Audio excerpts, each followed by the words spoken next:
أو كما قال النبي صلى الله عليه وسلم সকলে দরুদ শরীফ পড়ে নিই।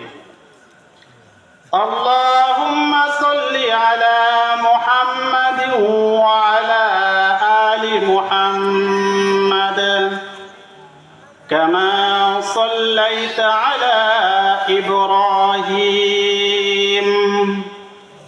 وعلى آل إبراهيم إنك حميد مجيد اللهم بارك على محمد وعلى آل محمد كما باركت على إبراهيم وعلى آل إبراهيم إنك حميد مجيد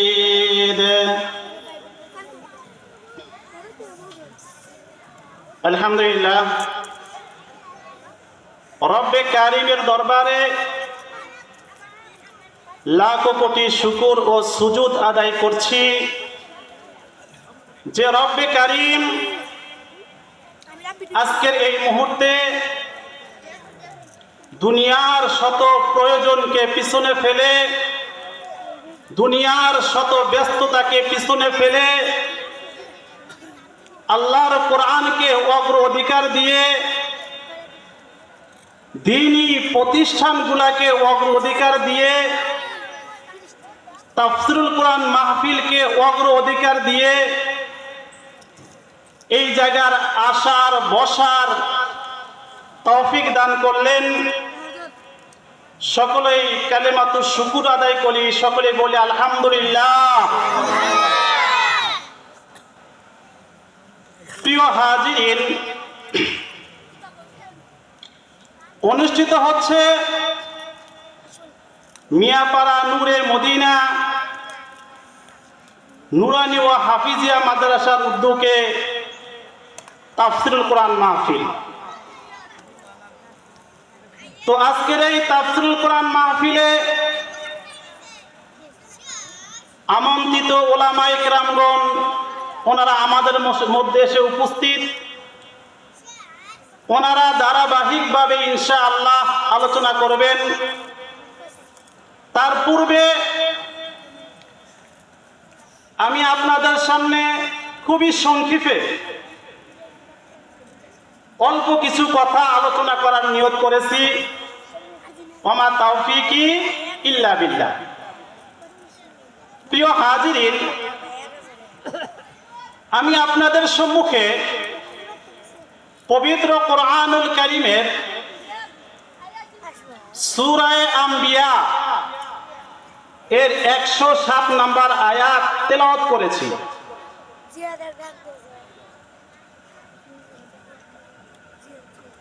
বিশ্বনবী মুহাম্মদুর রাসূলুল্লাহ সাল্লাল্লাহু আলাইহি ওয়াসাল্লামের অসংখ্য অগণিত হাদিসে মুবারাকা থেকে একটা হাদিসের সামান্য একটা অংশ পাঠ করেছি। আমি আমার তেলাওয়াতকৃত আয়াত এবং পঠিত হাদিসকে সামনে রেখে, সময়ের প্রয়োজনকে সামনে রেখে অল্প 2-4টা আলোচনা করে ইনশাআল্লাহ শেষ করব। প্রিয় হাজিরিন, রব্বে কারীম কোরআনুল কারীমের এই আয়াতের মধ্যে ঘোষণা করেন, ওয়ামা আরসালনাকা ইল্লা রাহমাতাল লিল আলামিন। আল্লাহু আকবার। প্রিয় উপস্থিতি, আল্লাহ পাক রব্বুল আলামিন ঘোষণা করেন, হে নবী, আমি আপনাকে এই পৃথিবীবাসীর জন্য রহমত করে পাঠিয়েছি। এই পৃথিবীতে মানব, দানব, জিন, ইনসান এমনকি এই পৃথিবীতে যত প্রাণী আছে সমস্ত প্রাণীকুলদের জন্য আপনাকে রহমত বানিয়ে পাঠিয়েছি। প্রিয় নবী সাল্লাল্লাহু আলাইহি ওয়াসাল্লাম হাদিসের মধ্যেও ঘোষণা করেন, ইন্নাল্লাহ তাআলা বাসানি রাহমাতাল লিল আলামিন ওয়া হুদাল লিল আলামিন। নিশ্চয় আল্লাহ পাক রব্বুল আলামিন আমাকে এই বিশ্ববাসীর জন্য রহমত হিসাবে পাঠিয়েছে, এমনকি এই বিশ্ববাসীর জন্য হেদায়েত করে পাঠিয়েছে। জোরে বলেন সুবহানাল্লাহ।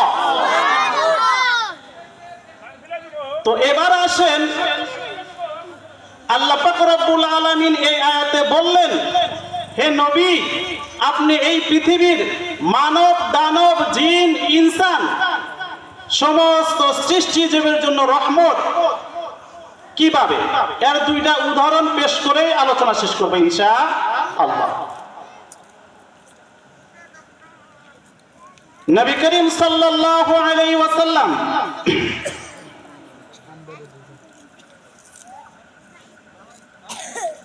মক্কায় যখন নবুয়ত প্রাপ্ত হলেন, নবুয়ত প্রাপ্ত হওয়ার পর নবী করিম সাল্লাল্লাহু আলাইহি ওয়াসাল্লাম মক্কার মধ্যে দ্বীনের দাওয়াতের কাজ করতেছিলেন। 1 বছর 2 বছর 3 বছর 4 বছর করতে করতে 10টা বছর পার হয়ে গেল। এই 10টা বছর নবী মুহাম্মদ আরবি সাল্লাল্লাহু আলাইহি ওয়াসাল্লাম মক্কার মধ্যে দ্বীন প্রচার করলেন, দ্বীন প্রসার করলেন। এই দ্বীন প্রচার করার অপরাধে কাফের মুশরিক বেঈমানদের পক্ষ থেকে অসংখ্য লাঞ্ছনা, অসংখ্য অত্যাচারের শিকার হলেন রাসূলুল্লাহ সাল্লাল্লাহু আলাইহি ওয়াসাল্লাম, এমনকি ওনার সাহাবায়ে কেরামও। নবুয়তের 10ম বছরে বিশেষ করে পয়গম্বর সাল্লাল্লাহু আলাইহি ওয়াসাল্লামের উপরে নির্যাতন আরো বেড়ে গেল।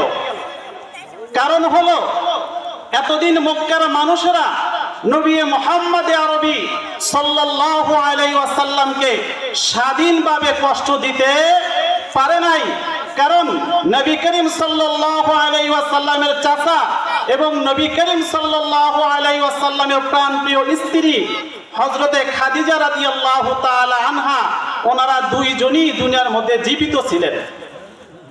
শত কষ্টে নবীজির চাচা এবং নবীজির স্ত্রী ওনাদের পাশে থাকছেন, যার কারণে মক্কার কাফেররা মুশরিকরা স্বাধীনভাবে তারা নবী মুহাম্মদুর রাসূলুল্লাহ সাল্লাল্লাহু আলাইহি ওয়াসাল্লামকে কষ্ট দিতে পারেন নাই। নবুয়তের 10ম বছরে যখন রাসূলুল্লাহ সাল্লাল্লাহু আলাইহি ওয়াসাল্লামের চাচা এবং হযরতে খাদিজা রাদিয়াল্লাহু তাআলা আনহা ইন্তেকাল করলেন, এখন মক্কার কাফের মুশরিকরা নবী মুহাম্মদ আরবি সাল্লাল্লাহু আলাইহি ওয়াসাল্লামকে শাস্তি দেওয়ার ক্ষেত্রে, কষ্ট দেওয়ার ক্ষেত্রে স্বাধীন হয়ে গেলেন। তারা স্বাধীনভাবে রাসূলুল্লাহ সাল্লাল্লাহু আলাইহি ওয়াসাল্লামকে কষ্ট দিতে শুরু করলেন। তাই রাসূলুল্লাহ সাল্লাল্লাহু আলাইহি ওয়াসাল্লাম এবার মদিনা থেকে তায়েফে গেলেন দ্বীনের দাওয়াতের কাজ করার জন্য। তায়েফে গিয়ে রাসূলুল্লাহ সাল্লাল্লাহু আলাইহি ওয়াসাল্লাম সেখানে দ্বীনের দাওয়াতের কাজ শুরু করলেন। ইতিহাসে আসে যে সেখানে রাসূলুল্লাহ সাল্লাল্লাহু আলাইহি ওয়াসাল্লাম 10 দিন দাওয়াতের কাজ করলেন। 10 দিন দাওয়াতের কাজ করলেন। তায়েফের মানুষ মুহাম্মদুর রাসূলুল্লাহ সাল্লাল্লাহু আলাইহি ওয়াসাল্লামের দাওয়াত গ্রহণ করলেন না। তারা তো দাওয়াত গ্রহণ করলেন না। বিশেষ করে আমর ইবনে উমাইর,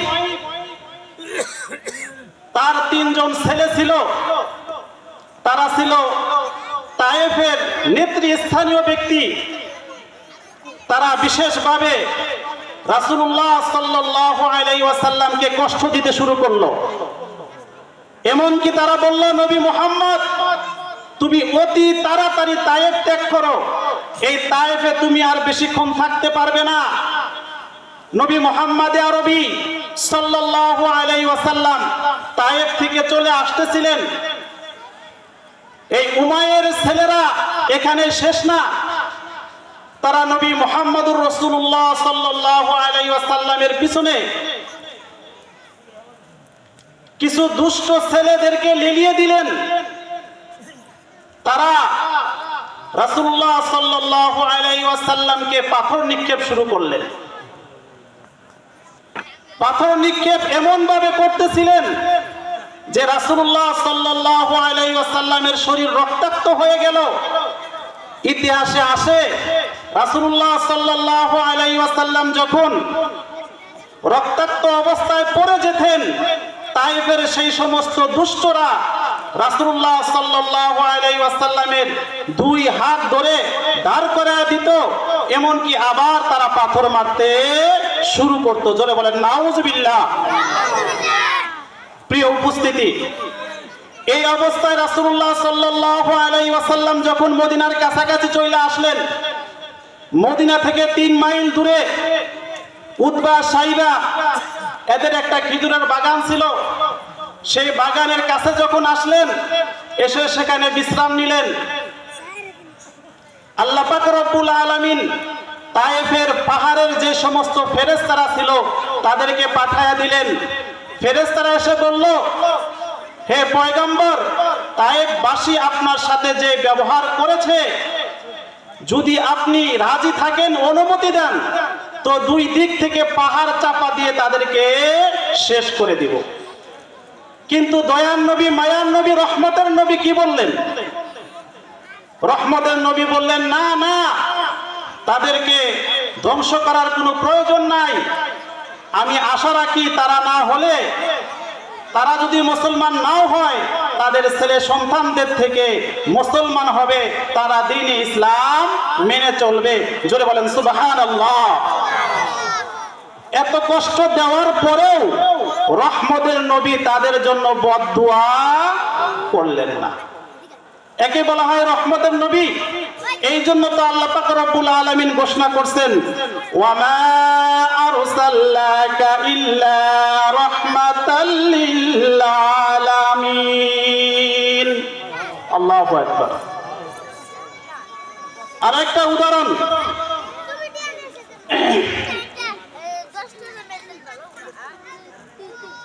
নবী মুহাম্মদ আরবি সাল্লাল্লাহু আলাইহি ওয়াসাল্লাম মদিনায় ফিরে আসলেন, মক্কায় ফিরে আসলেন। মক্কায় আসার পরে আর বেশি দিন মক্কায় থাকতে পারলেন না, মদিনায় চলে গেলেন হিজরত করে। এই মদিনা থেকে আবার যখন মক্কা বিজয় করলেন, তখন রহমতের নবী কি করেন একটু খেয়াল করেন। রহমতের নবী যেই দিন মক্কা বিজয় করলেন, মক্কায় প্রবেশ করলেন স্বাধীনভাবে। মক্কায় স্বাধীনভাবে প্রবেশ করার পর আবু সুফিয়ানকে তার সামনে নিয়ে আসা হলো। আবু সুফিয়ান আল্লাহ রাসূল সাল্লাল্লাহু আলাইহি ওয়াসাল্লামের সামনে এসে মুসলমান হয়ে গেল। আবু সুফিয়ান বলল, মুহাম্মদ, আজকে কি তুমি তোমার আত্মীয় স্বজন, তোমার আপনজনদের থেকে বদলা নিবে? মুহাম্মদ আরবি সাল্লাল্লাহু আলাইহি ওয়াসাল্লাম বললেন, না চাচা, আমি বদলা নেওয়ার জন্য এখানে আসি না। জোরে বলেন সুবহানাল্লাহ। এখন বোঝার বিষয় হলো, বদলা নেওয়ার জন্য আমি এখানে আসি নাই। এটা মুখে বলা যত সহজ, বাস্তবে কিন্তু তত সহজ না। আল্লাহর পয়গম্বর সাল্লাল্লাহু আলাইহি ওয়াসাল্লাম মক্কার মানুষগুলাকে সাধারণ ক্ষমা ঘোষণা করলেন। কোন মানুষগুলাকে সাধারণ ক্ষমা ঘোষণা করলেন? যেই মানুষগুলা আল্লাহর রাসূলকে মক্কায় শান্তিতে থাকতে দিল না, যেই মানুষগুলা আল্লাহর রাসূলকে খানায়ে কাবা সামনে নিয়ে নামাজ পড়তে দিল না, যে মানুষগুলা খানায়ে কাবায় প্রবেশ করার জন্য আল্লাহর রাসূলকে খানায়ে কাবার চাবি দিত না, যে মানুষগুলা আল্লাহ রাসূল সাল্লাল্লাহু আলাইহি ওয়াসাল্লামকে পাথর নিক্ষেপ করে হত্যা করার ষড়যন্ত্র করলো, যেই মানুষগুলা আল্লাহর নবীকে হত্যা করার জন্য বিষ প্রয়োগ করলো, যেই মানুষগুলা আল্লাহ রাসূল সাল্লাল্লাহু আলাইহি ওয়াসাল্লামকে হাজার প্রকার কষ্ট মক্কার মধ্যে দিল, মক্কায় থাকতে পারলো না, নিজের মাতৃভূমি ত্যাগ করে, নিজের আত্মীয় স্বজনকে ত্যাগ করে মদিনায় চলে গেল। মদিনা থেকে আবার যখন ওমরা করার জন্য মক্কায় আসলো, এই মক্কার মানুষগুলা আল্লাহ রাসূলকে ওমরা করতে দিল না। আজকে মক্কা বিজয়ের দিন আল্লাহ রাসূল সাল্লাল্লাহু আলাইহি ওয়াসাল্লাম ওই সমস্ত মানুষদেরকে সাধারণ ক্ষমা ঘোষণা করতেছেন। জোরে বলেন সুবহানাল্লাহ। এত কষ্ট দেওয়ার পরেও, এত কষ্ট পাওয়ার পরেও পয়গম্বর সাল্লাল্লাহু আলাইহি ওয়াসাল্লাম কখনো কারো থেকে কোনো প্রতিশোধ গ্রহণ করেন নাই। আবু সুফিয়ান বলল, সাধারণ ক্ষমার রূপরেখা কি হবে? কিভাবে সাধারণ ক্ষমা হবে? তার একটা রূপরেখা বলো মুহাম্মদ। আল্লাহর পয়গম্বর বললেন, হে আবু সুফিয়ান, তুমি নিরাপদ। তোমার ঘরে যারা আশ্রয় নিবে তারাও নিরাপদ, তাদেরকেও সাধারণ ক্ষমা ঘোষণা করলাম। আবু সুফিয়ান এবার বলল, আমার ঘরে আর কয়জন মানুষের জায়গা হবে? আর কত মানুষ রয়ে গেছে, তাদের ব্যাপারে কি করবা? পয়গম্বর সাল্লাল্লাহু আলাইহি ওয়াসাল্লাম এবার বললেন, খানায়ে কাবার হেরামের মধ্যে যারা অবস্থান করবে তারা নিরাপদ, তারাও নিরাপদ, তাদেরকেও সাধারণ ক্ষমা ঘোষণা করা হলো। আবু সুফিয়ান বলল, খানায়ে কাবার চত্বরে, হেরাম শরীফের চত্বরে আর কয় হাজার মানুষ আসবে? আরো অসংখ্য মানুষ রয়ে গেছে, তাদের ব্যাপারে কি করবা?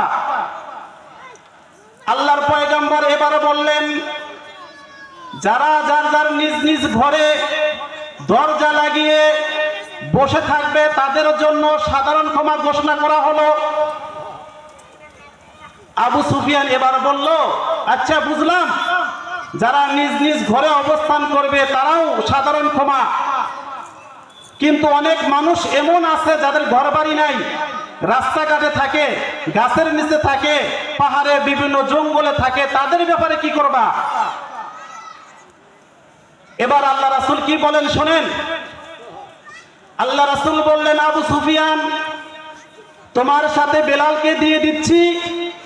বেলালের হাতে একটা পতাকা দিয়ে দিলেন এবং আবু সুফিয়ানকে বললেন, বেলালকে নিয়ে যাও, রাস্তাঘাটে মোড়ে মোড়ে বিভিন্ন খোলা জায়গায় যারা অবস্থান করতেছে, বেলালের এই পতাকার নিচে যারা স্থান নিবে, যারা এই বেলালের পতাকার নিচে আসবে, আমি তাদেরকেও সাধারণ ক্ষমা ঘোষণা করে দিলাম। জোরে বলেন সুবহানাল্লাহ। রহমতের নবী কাকে বলে? এই জন্যই তো আল্লাহ পাক রব্বুল আলামিন ঘোষণা করছেন, ওয়ামা আরসালনাকা ইল্লা রাহমাতাল লিল আলামিন। রহমতের নবী নিজের ব্যক্তিগত কোন স্বার্থের ব্যাপারে কারো কাছ থেকে কখনোই কোনোভাবে প্রতিশোধ গ্রহণ করেন নাই। তো এইভাবে দুনিয়ার মধ্যে আমাদের জন্য রহমত। পয়গম্বর সাল্লাল্লাহু আলাইহি ওয়াসাল্লাম আখিরাতেও আমাদের জন্য রহমত হিসাবেই থাকবেন। জোরে বলেন সুবহানাল্লাহ। সেটা কিভাবে? একটা উদাহরণ, বুখারী শরীফের বর্ণনা, লম্বা একটা হাদিস এসেছে। এই হাদিসকে বলা হয় হাদিসে শাফাআত। এই হাদিসের মধ্যে এসেছে, কাল কিয়ামতের ময়দানে মানুষ যখন খুবই পেরেশানির মধ্যে থাকবে, সূর্য মাথার আধ হাত নিচে আসবে, আধ হাত কাছাকাছি চলে আসবে, পায়ের জমিনটা তামার জমি হবে, মানুষগুলা পেরেশানির মধ্যে থাকবে, বিচার কার্য শুরু হয় না। মানুষ কিয়ামতের ময়দানের আযাব গজব সহ্য করতে না পেয়ে একজন আরেকজনকে বলতে শুরু করবে, আল্লাহ বিচার কাজ শুরু করুক, জান্নাতে হলে জান্নাতে যাব, জাহান্নামে হলে জাহান্নামে যাব। এই আযাব আর কষ্ট সহ্য হয় না। এবার সবাই মিলে হযরতে আদম আলাইহিস সালাতু ওয়াস সালামের কাছে যাবে, গিয়ে বলবে, আপনি আমাদের আদি পিতা, আপনি একটু আল্লাহ তাআলার কাছে সুপারিশ করেন, তিনি যেন বিচার কাজ শুরু করে দেয়। আদম আলাইহিস সালাম বলবে, আমি পারবো না, তোমরা নূহ কাছে যাও। এবার মানুষজন নূহ নবীর কাছে আসবে, এসে বলবে, হে নূহ, আপনি আমাদের নবী ছিলেন, এই হাসরের মাঠের এই ভয়াবহ শাস্তি আর সহ্য হচ্ছে না, আপনি আল্লাহ তাআলার কাছে একটু সুপারিশ করেন, তিনি যেন বিচার কার্য শুরু করে দেয়। নূহ আলাইহিস সালাম বলবেন, আমি পারবো না, তোমরা ইব্রাহিমের কাছে যাও। ইব্রাহিম আলাইহিস সালাতু ওয়াস সালাম একই কথা বলবেন, আমার পক্ষে সম্ভব না, তোমরা মুসা নবীর কাছে যাও। মুসা নবীর কাছে যখন আসা হবে, মুসা আলাইহিস সালাতু ওয়াস সালাম বলবেন, এই কাজ আজকে আমার দ্বারাও সম্ভব হবে না, আমিও পারবো না, তোমরা ঈসা নবীর কাছে যাও। যখন হাসরের মাঠের মানুষগুলা দৌড়াইয়া ঈসা আলাইহিস সালাতু ওয়াস সালামের কাছে আসবে, ঈসা আলাইহিস সালাম বলবে, না না না, আমার পক্ষেও সম্ভব না, তোমরা আখিরি নবী জনাবে মুহাম্মদ আরবি সাল্লাল্লাহু আলাইহি ওয়াসাল্লামের কাছে যাও। জোরে বলেন সুবহানাল্লাহ। ওই সময় নবী মুহাম্মদ আরবি সাল্লাল্লাহু আলাইহি ওয়াসাল্লাম মাকামে মাহমুদে সেজদারত অবস্থায় থাকবেন। যে সময় সমস্ত নবী, সমস্ত মানুষ ইয়া নাফসি বলে আওয়াজ করতে থাকবে, সেই সময় নবী মুহাম্মদ আরবি সেজদারত অবস্থায় বলতে থাকবে, ইয়া উম্মতি ইয়া উম্মতি ইয়া উম্মতি। জোরে বলেন সুবহানাল্লাহ। সর্বপ্রথম নবী মুহাম্মদ আরবি আল্লাহ তাআলার কাছে বিচার কার্য শুরু করার জন্য সুপারিশ করবেন। আল্লাহ তাআলা নবী মুহাম্মদ আরবি সাল্লাল্লাহু আলাইহি ওয়াসাল্লামের সুপারিশ গ্রহণ করবেন এবং বিচার কাজ শুরু করব। প্রিয় হাজিরিন, নবী মুহাম্মদ আরবি সাল্লাল্লাহু আলাইহি ওয়াসাল্লাম আমাদের জন্য কিয়ামতের মাঠেও রহমত হিসাবে আমাদের কাছে আসবেন। এই জন্যই আল্লাহ পাক রব্বুল আলামিন বলেন, ওয়ামা আরসালনাকা ইল্লা রাহমাতাল লিল আলামিন। হে নবী, আমি আপনাকে বিশ্ববাসীর জন্য রহমত হিসাবে পাঠিয়েছি। তো প্রিয় উপস্থিতি, আমরা সেই রহমতের নবী, মায়ার নবী জনাবে মুহাম্মদ আরবি সাল্লাল্লাহু আলাইহি ওয়াসাল্লামের ইতিহাস সম্পর্কে জানি, ওনাকে জানার চেষ্টা করি, ওনার রেখে যাওয়া কোরআন সুন্নাহ অনুযায়ী আমরা আমাদের জীবন করার জন্য চেষ্টা করি। হতে পারে কাল কিয়ামতের ময়দানে ওনার সুপারিশ কর্মে আল্লাহ পাক রব্বুল আলামিন আমার আপনার জন্য জান্নাতের ফয়সালা করে দিবেন। জোরে বলেন সুবহানাল্লাহ। ওয়ামা আলাইনা ইল্লাল বালাগ।